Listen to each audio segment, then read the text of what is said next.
Baik, Bapak Ibu sekalian, kita jawab pertanyaan dulu. Ini kayaknya pertanyaan agak banyak nih Pak Epi. Pertanyaan dari teman-teman yang sudah memberikan pertanyaan melalui. Assalamualaikum, saya terbelit rentenir sehingga utang saya di mana-mana dan banyak. Bagaimana cara saya lepas dari semua ini? Doa apa agar saya bisa lepas dan Allah Subhanahu wa taala mau mengampuni dosa saya? Ini masuk how to be debt free tapi nggak apa-apa. Kita jawab saja kayaknya. Ada kaitannya dengan keuangan kan? Iya. Jadi yang ditanya doa kan? Doa ya. Jadi ini pertanyaan yang yang juga menjadi pertanyaan saya pada saat itu, pada saat susah. Ini agak enak ceritanya karena pengalaman sendiri. Iya, dan kemudian juga saya yakin juga menjadi pertanyaan berapa teman-teman yang hadir di sini juga. Ya, cuman saya nggak mau ngasih lihat yang mana. Nah, jadi Rasulullah itu pernah mengajarkan doa yang diminta oleh sahabatnya. Ya, doa itu juga yang saya baca hingga hari ini, ya, hingga hari ini. Apalagi ketika pada saat itu kita dalam keadaan yang sangat sulit. Ya, saya masih ingat ketika saya berangkat umroh dulu, Bang. Jadi kalau umroh ini kan ketika kita tawaf gitu kan, itu kan ada doa-doa yang standar, ya. Dan itu doa yang dibaca oleh orang jemaah seluruh dunia. Ya. Jadi makanya kalau kita lagi doa kenceng gitu kan orang-orang Iran ngikutin gitu orang.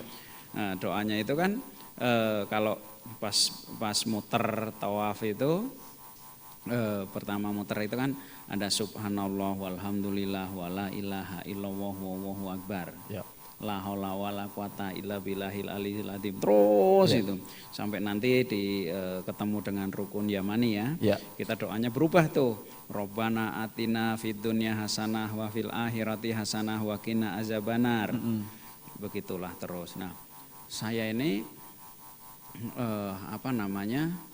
tanya sama Ustadz, sebenarnya doa ini kok sama semua sih, apa boleh enggak sih sebetulnya? Oh bebas, sebetulnya boleh apa aja. Nah, saya ingat ini doa dari Rasul. Ya karena kita pas lagi susah ya, terlilit rentenir juga pada waktu itu. Utang buang di mana-mana, enggak tahu kita mau keluar di mana, maka saya doanya itu saya rubah, saya modifikasi itu, Bang. Jadi orang doa apa gitu seluruh dunia itu. Nah, saya beda sendiri sama istri saya. Pak, doanya kok nggak sama orang lain? Udah, mama ngikut doa apa aja gitu. Ini doa apa? Ini doa darurat, saya bilang. Nah, doa darurat. Nah, doanya itu langsung diajarkan oleh Rasulullah. Itu bunyinya begini. Allahumma inni a'udzubika minal hami wal hazani wa a'udzubika minal ajzi wal kasali wa a'udzubika minal zubni wal buhli wa a'udzubika min ghalabati daini wa qahri rijal. Jadi kita berdoa agar kita itu dihindarkan dari rasa takut, rasa gundah gula, ya sedih gitu ya. Dihindarkan dari kikir gitu, dihindarkan dari utang-utang yang sehingga kita itu menjadi tekanan dari orang-orang lain. Ini doa ini luar biasa sekali menurut saya, sehingga doa itu saya baca 7 putaran itu saya baca dan udah nggak cukup di situ, sampai di rumah pun kita baca terus hingga hari ini gitu. Ya mudah-mudahan karena ini yang memberikan yang ngajarin itu Rasulullah, insya Allah termasuk doa-doa yang diijabah oleh Allah Subhanahu wa taala. Artinya paling tidak buat ibu yang bertanya, saya tidak tahu, tidak disebut namanya soalnya sini. Paling tidak ini sudah teruji doa ini. Rasul kan menganjurkan nggak usah kita pertanyakan lagi. Tetapi kita perlu pengalaman empiris ya, Pak Epi sudah melakukannya itu. Nah, selamat sore Pak Epi. Saya punya bisnis yang sedang terpuruk. Apakah harus tetap saya tunggu atau lebih baik saya keluar mencari peluang untuk memperbaiki keadaan bisnis saya? Ferry dari Purwokerto. Iya, jadi mungkin saya anggap ya pertanyaan ini, apakah saya keluar itu maksudnya kita tutup gitu mungkin ya, anggap aja karena ini pertanyaan kan nggak begitu jelas ya. Maksudnya keluar itu bisnisnya dia keluar atau bisnisnya tetap jalan, atau dia keluar bisnisnya tutup gitu ya. Tapi kita anggap apakah ditutup ataukah cari lagi gitu kan. Jadi tadi yang kita membahas itu dari awal sebetulnya Bang ya. Jadi di dalam bisnis itu ada sebuah cycle, yang wajar sebetulnya. Cycle itu begini, sama seperti ketika seorang lahir hingga dewasa, ya. Siklus itu ya. Iya, ada bukan siklus tapi cycle. Kalau siklus kan berputar, diulang lagi gitu. Orang itu tidak mengalami siklus, orang itu dari lahir sampai mati itu cycle namanya. Ya, jadi lahir kemudian bayi gitu, bayi kemudian anak-anak dewasa orang tua gitu kan, orang tua mati gitu. Begitu juga bisnis gitu. Bisnis itu dari lahir sampai mati gitu. Jadi kalau orang bilang, waduh kok mati Pak gitu, mana bisnisnya nggak mati? Semua bisnis mati, walaupun harus 400 tahun lah mungkin ya. Gitu. Suatu saat akan mati juga, akan tutup gitu. Mungkin nggak relevan lagi dengan zamannya, mungkin karena segala macam, termasuk karena anak-anak kita nggak mau lagi gitu berbisnis yang seperti itu kan mati juga gitu kan. Nah, dalam setiap fase dalam cycle itu persoalan itu berbeda-beda. Nah, tapi ada persoalan itu dibagi menjadi 3 ya. Satu itu adalah normal problem, ya, problem yang normal.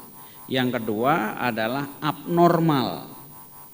Nah, yang ketiga abnormal itu gini, kalau normal problem itu memang persoalan itu terjadi pada masanya.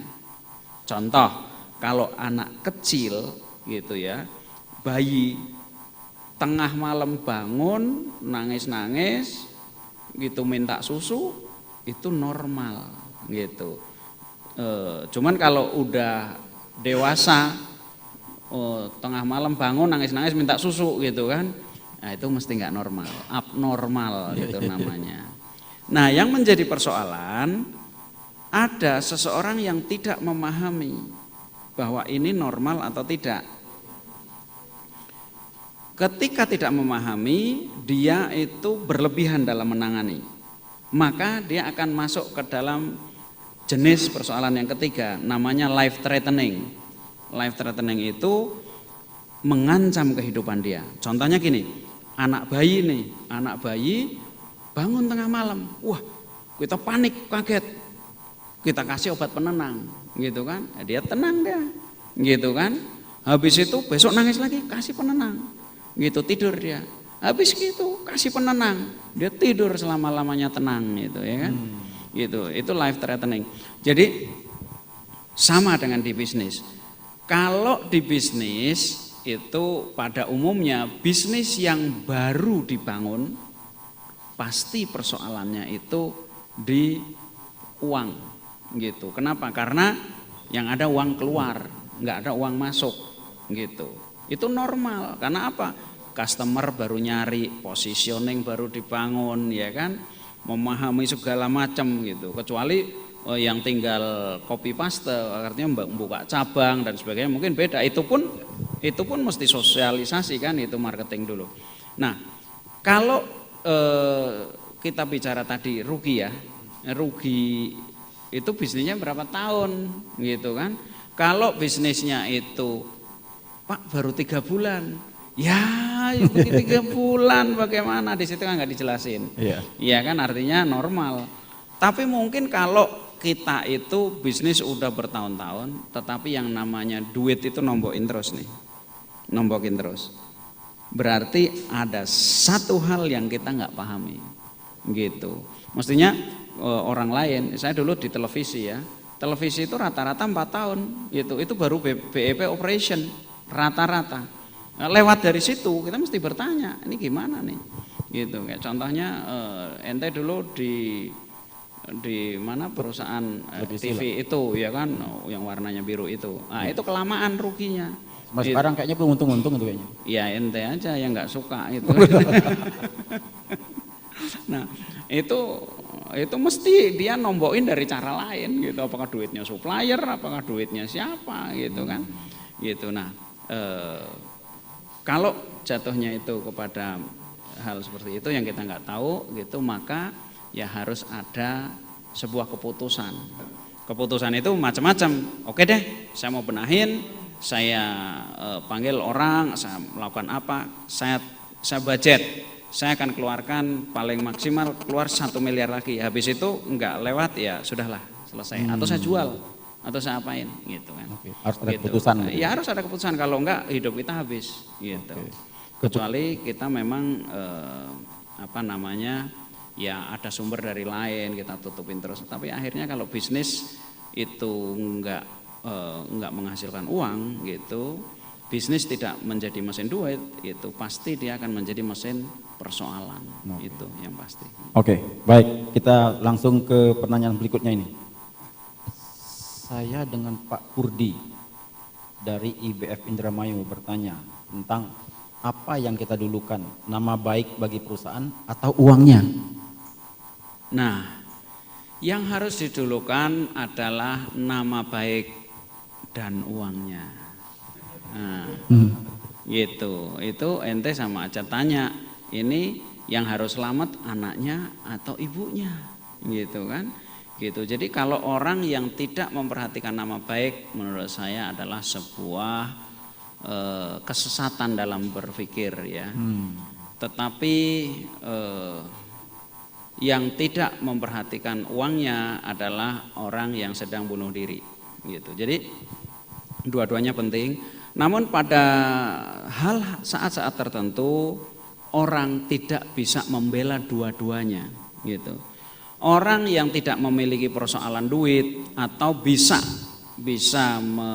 membayar ongkos gitu, walaupun sebagaimanapun pahitnya, menurut saya itu tidak ada alasannya kita itu untuk mengabaikan nama baik. Jadi nama baik kita pertahankan dan kita bangun dengan segala cara gitu. Tetapi banyak orang Bang gitu yang dalam keadaan tertentu gitu, sebenarnya gitu yang dia lakukan, dia merasa bahwa kalau saya itu tidak pertahankan, nama baik saya itu akan habis gitu. Padahal ini sebuah ilusi gitu, tidak sungguh-sungguh terjadi.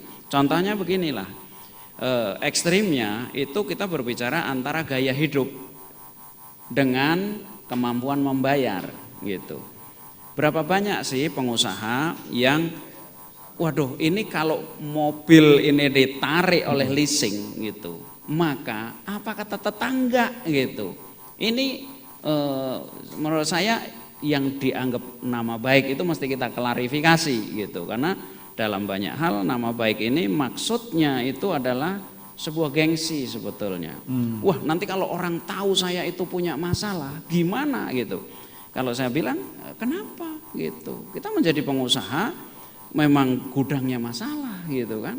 Selama kita itu nggak ngambilin duitnya orang atau tidak melakukan kejahatan, kenapa memangnya gitu. Keren kok gitu dapat masalah daripada orang nggak pernah dapat masalah. Iya kan? Yeah. Pasti udah ada nisannya di situ. Iya kan? Orang yang masih hidup ya dapat masalah. Oh iya, jadi hidup. Kalau Anda punya, saya terakhir ketemu dengan seorang jenderal yang sangat saya hormati. Beliau usianya 84 tahun. Ya, kemarin saya diundang di Jogja, itu acara tentara semua Bang itu kemarin, Kasat hadir semua. Gitu, saya hadir. Beliau selalu mengingatkan saya, Pak Happy, nak, gitu dia bilang, punya itu artinya punya masalah. Tidak punya itu artinya tidak punya masalah. Itu saya ingat betul. Artinya kita sebagai pengusaha, ya problem is our breakfast gitu. Artinya ya enggak apa-apalah gitu, kita punya masalah, kita punya kok gitu kan. Yeah. Jadi waktu itu saya ada satu kebun itu dikuasai oleh masyarakat ini itu dan sebagainya. Waduh, gimana Pak? Padahal kita udah bagi-bagi, udah begini begitu. Nah dia bilang ya nggak perlu ngeluh gitu. Itulah gitu, karena kita punya, jadi kita punya masalah. Kalau Anda nggak punya bisnis, Anda nggak punya masalah gitu. Gitu. Jadi kembali kepada kepada nama baik, saya rasa perlu diklarifikasi. Apa yang Anda sebut nama baik? Iya. Kalau menurut saya yang disebut nama baik itu ukurannya adalah bagaimana kedudukan kita di hadapan Tuhan kita. Jadi kalau kita itu di alam-alam orang tetapi tercela di hadapan Allah, menurut saya kita lagi menggadaikan nama baik kita yang sesungguhnya. Tetapi ketika orang menganggap kita itu dengan segala anggapannya, tetapi sesungguhnya kita faham di mata Allah kita sebenarnya sedang menjadi hamba yang taat gitu, hamba yang tidak mau melanggar, menurut saya itu nama baik yang sesungguhnya.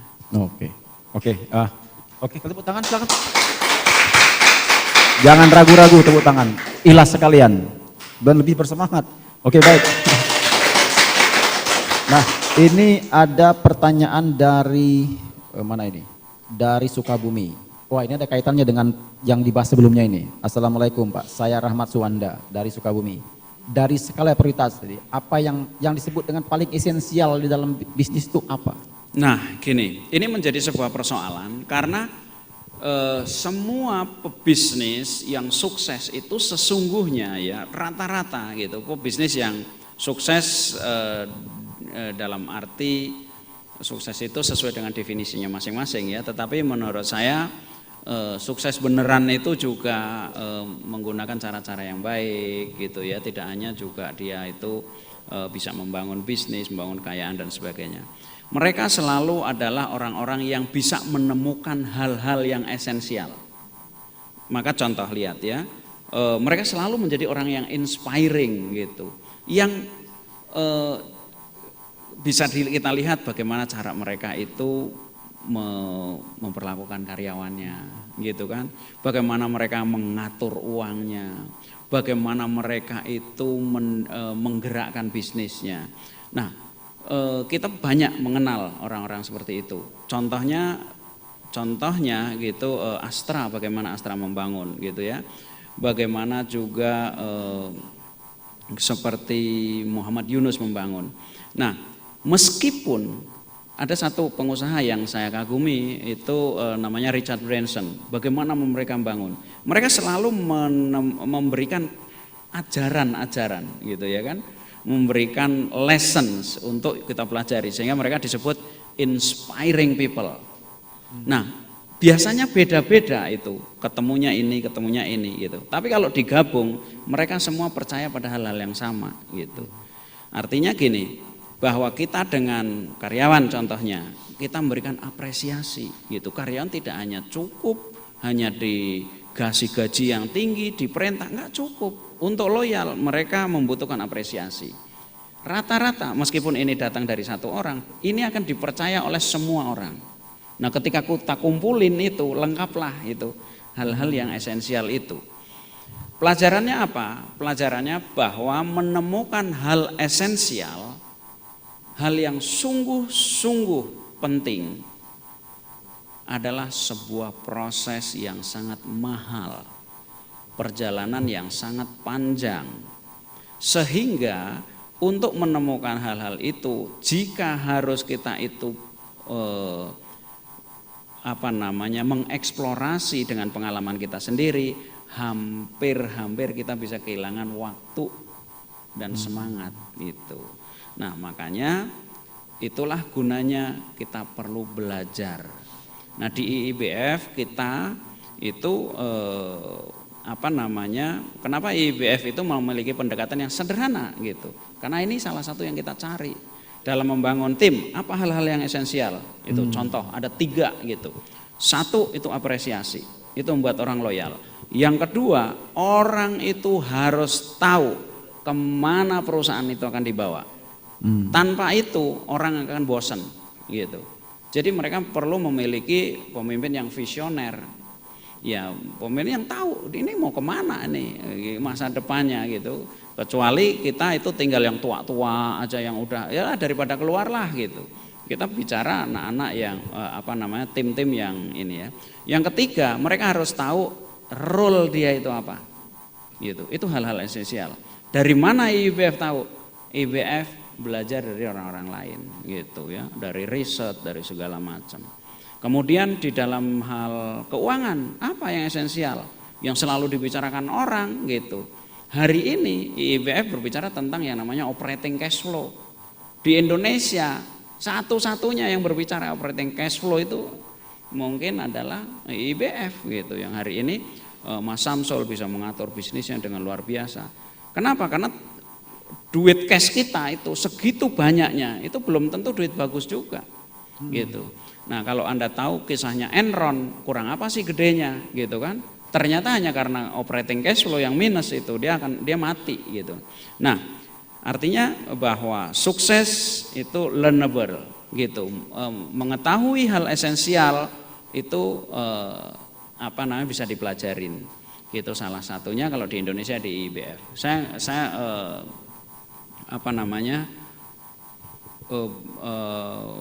selama ini di Indonesia ya mengamati bahwa tidak satu pun komunitas di Indonesia yang mengajarkan secara lengkap dalam berbisnis sebagaimana IIBF itu mengajarkan kepada para pengusaha.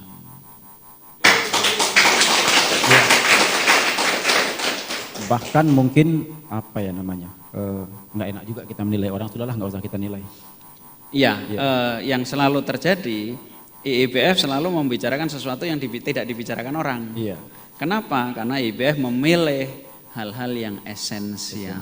Iya. Jadi IIBF itu menyampaikan apa yang harus diketahui oleh para pengusaha, bukan apa yang ingin diketahui oleh para pengusaha. Gitu, makanya di sini ya kalau orang belajar di IIBF banyak merenungnya gitu. Ya kayak Pak Aslam itu, iya kan? Tapi ya kan hasil dari merenung itu sekarang pakai seragam bagus kan? Iya. Nah, gitu. Hari ini coba kalau nggak merenung ini.